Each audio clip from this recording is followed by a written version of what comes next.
reading, but it's just finding the time, isn't it? I know that you prioritise the things that you want to do, but I think we're renovating our apartment at the moment. We got our puppy. He's 7 months now, so I can't remember how many months ago we got him. 4 months, 5 months. So yeah, reading's kind of taken a backseat, but I'm determined to be a bit more consistent and do activities that I really enjoy, and reading is one of them. So anyway, I got this idea from Carmen's ASMR. I love her channel. It's like a really laid back vibe, which I love. So she recently released a video of books that she wants to read, and I thought I'd do the same. So here we go. If you hear some rustling, I have my electric blanket with me because I am freezing today. So the first one I have, which is currently being read but will be a TBR until the end of the year because it is the 2023 Almanac, which it's essentially a book that you get each year that is a seasonal guide to that year. So I haven't read March's yet. It's the 5th of March today. So I need to catch up. So the idea is that before entering each month, you read about the month coming up. So I should have read March in February, but I didn't. So I should read March as soon as possible, and then I will read April's month just before the beginning of April. I will show you. It's a really aesthetically pleasing looking book.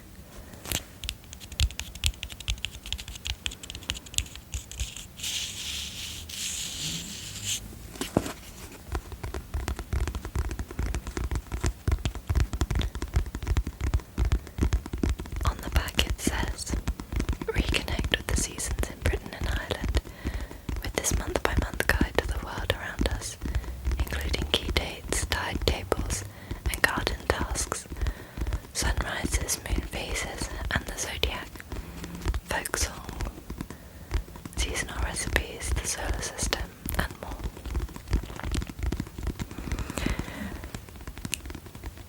It's just a really nice way of sort of welcoming each month, I find.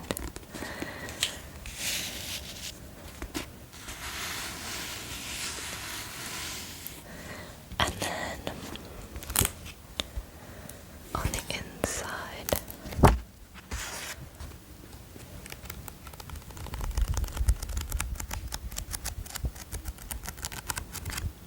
I've marked March with the little bookmark.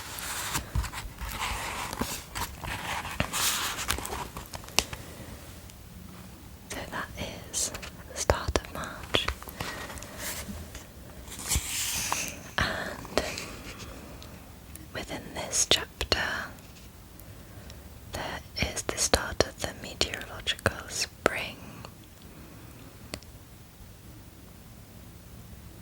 International Women's Day, St. Patrick's Day, Mother's Day in the UK. I think in America and Australia it's celebrated on different days. Australia might be the same as us. Yeah, all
and it's amazing.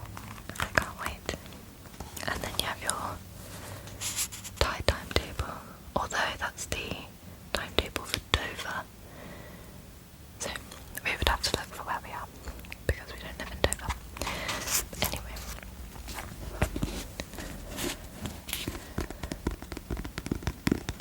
I love it. I find that each chapter just gives you something to look forward to for the next part of the year, which is nice because, some months aren't as obviously exciting as others. Like, people often look forward to spring and summer and autumn. Like, I love autumn, but winter can be a bit challenging for some people. But there's things to look forward to. That's that. I was thinking that if I ever did a Patreon, that would be like a fun little monthly thing to read through, and just do like a reading video each month. So that's that one. The next, so as I was saying, I've started that, but it will be an ongoing read. What else is there? There is this one, which my girlfriend's currently reading, so I'm not allowed to read it yet. So she has a little bookmark in there, it's like a little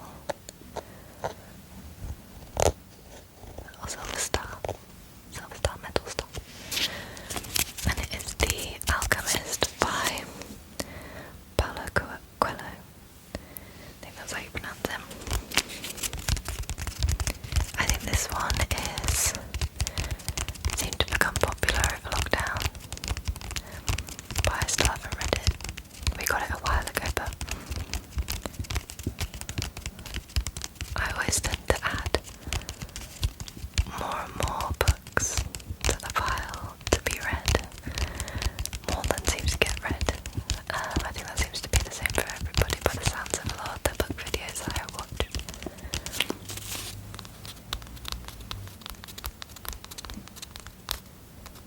And I watch a lot of them. I love book triggers.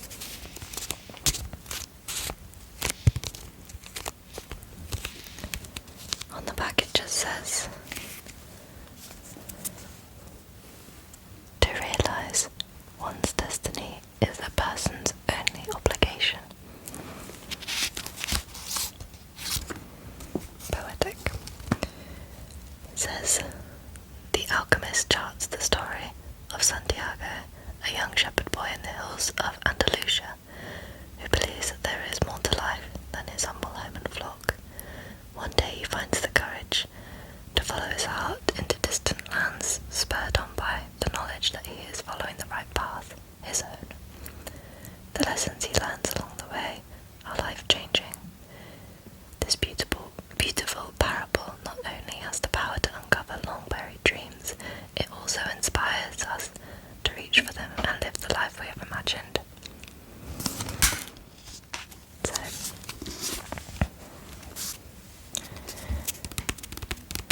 like an inspirational follow your dreams type book, I think, by the sounds of things. But yes, this has come highly recommended by a lot of people who I'm friends with. So there's that one, and a slightly different vibe is this one. Try not to get it to reflect. It's the 1 Minute Cure. This is the secret to healing virtually all diseases. So, we'll see.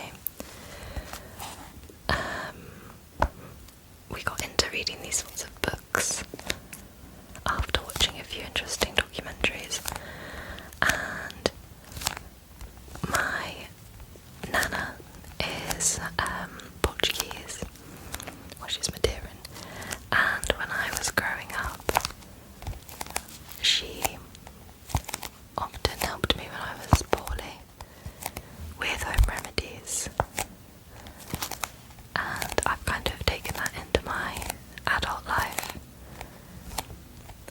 love learning about sort of rituals and learning how we can heal ourselves as naturally as possible. Obviously, I know that not everything is easily solved. I just think where possible, for me personally, I like to keep it as natural as possible. I struggled with colitis when I was growing up, and I was able to self-heal quite a lot. So I can vouch for sometimes it working. So that is that. That was by Madison Kavanagh.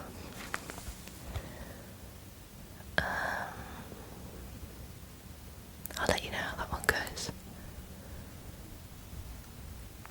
But it talks about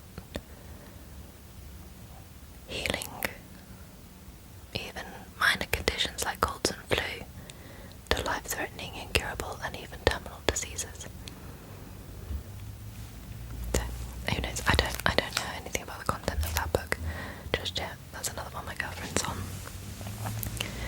So, when I get to it, I will keep you posted. What next? This one is another very popular book, The Secret. I don't know how I've not read this yet because every man and his dog seems to have. I think a lot of people attribute their success to this book. Probably not entirely, but I think it seems to have been pivotal in a lot of people's lives. So it says on the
mindful practice for happiness. Now, I'm not very good at keeping on top of things like this. You essentially have one side that says your morning mindset, and it says, today I'm grateful for something that would make today great, something I could do for myself today to make me happier, today's affirmations. And then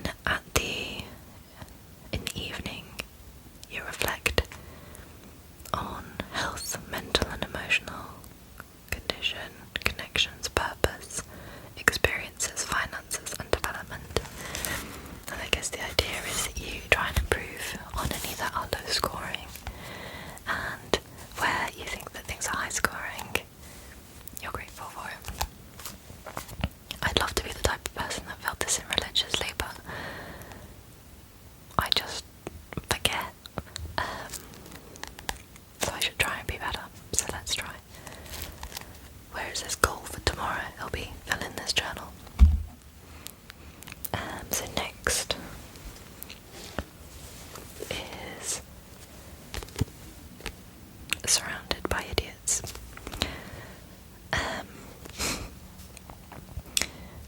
It's not as harsh as it sounds.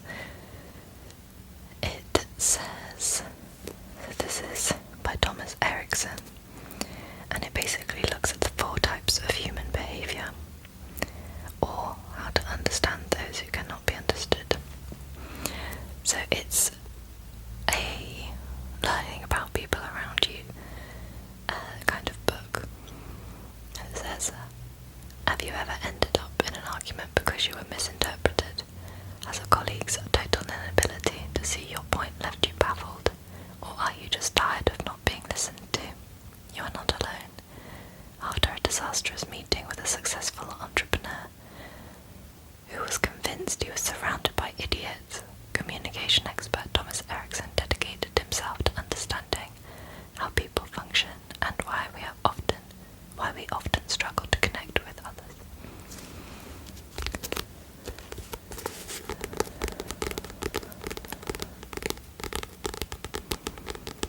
Now, I'm pretty sure I bought this whilst I still worked in an office. Not that I had trouble with anybody, but I just found it really interesting how people were so different.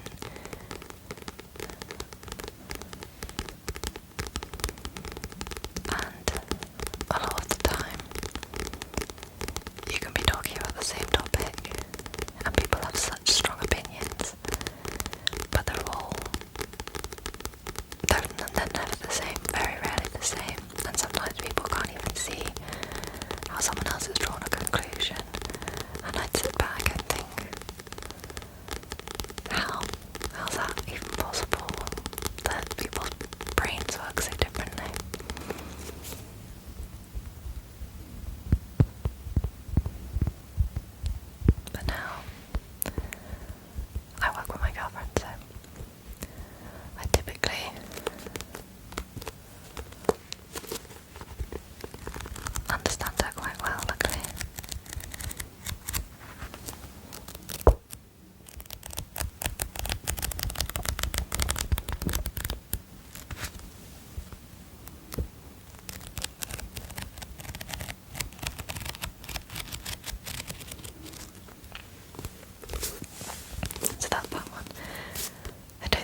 reveals a path to happiness and health that every reader can follow.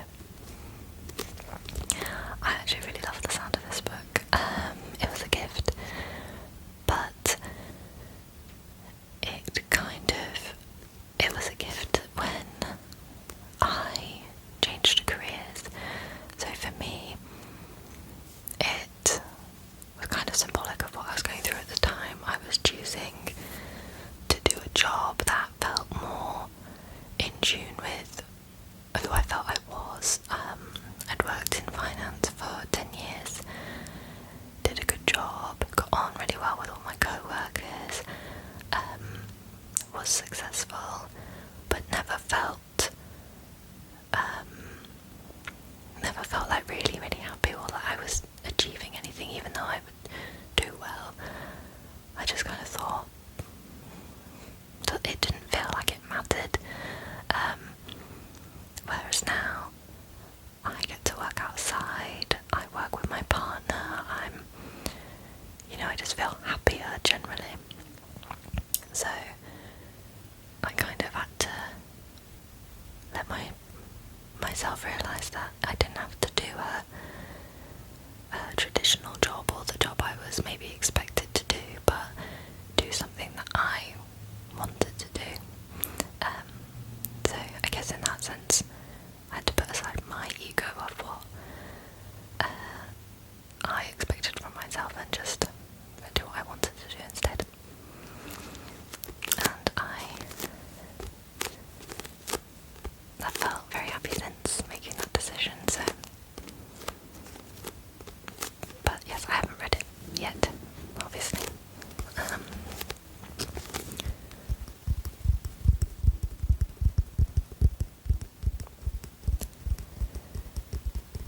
hope it's good. A lot of these actually are quite self-helpy, which I didn't realise. Actually, all of them. Well, there you go. That's obviously where my headspace is. I do have a Kindle TBR list, which I could do another video on, I suppose, that has more sort of fiction books, probably like the more light-hearted style. But I wanted to show you these for, because they're going to be what I read, but also I love book triggers, and I can't do that with a Kindle. But although I do love a Kindle trigger as well. It's another self-help book, so just bear with. It's called The Happiness Trap. I actually think I got this for my girlfriend. So this is The Happiness Trap by Russ Harris. I like the little picture, the little bird in the cage, being freed. So this is quite a long synopsis actually, so I will try and summarise. But it basically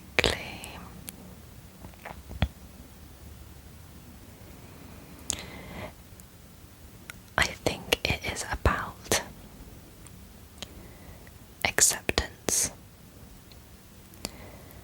and how when you strive for, it says, you get stuck in a vicious cycle in which the more we strive for happiness, the more it eludes us, and how we can pretend that everything's fine sometimes and put on a brave face, but you on the inside don't feel that inner happiness.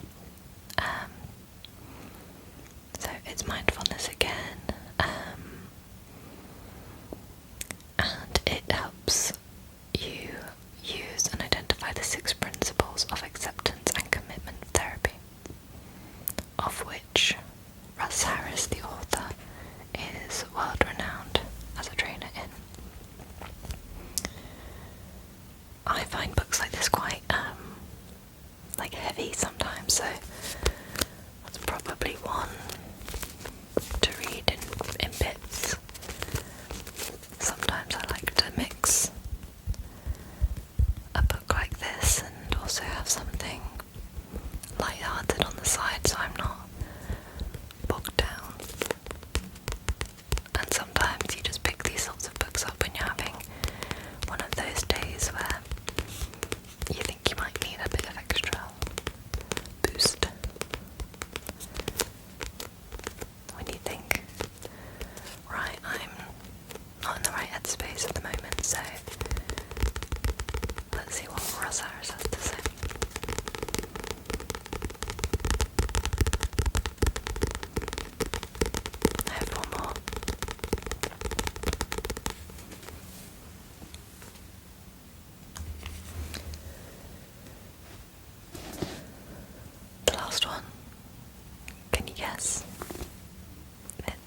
James Clear. Again, another really popular one. Tiny changes, remarkable results. I have started this one. It is basically about really, really minor adjustments that you make to your daily habits and routines, and how they ultimately butterfly effect the rest of your life, and ultimately can change the trajectory of your life for the good.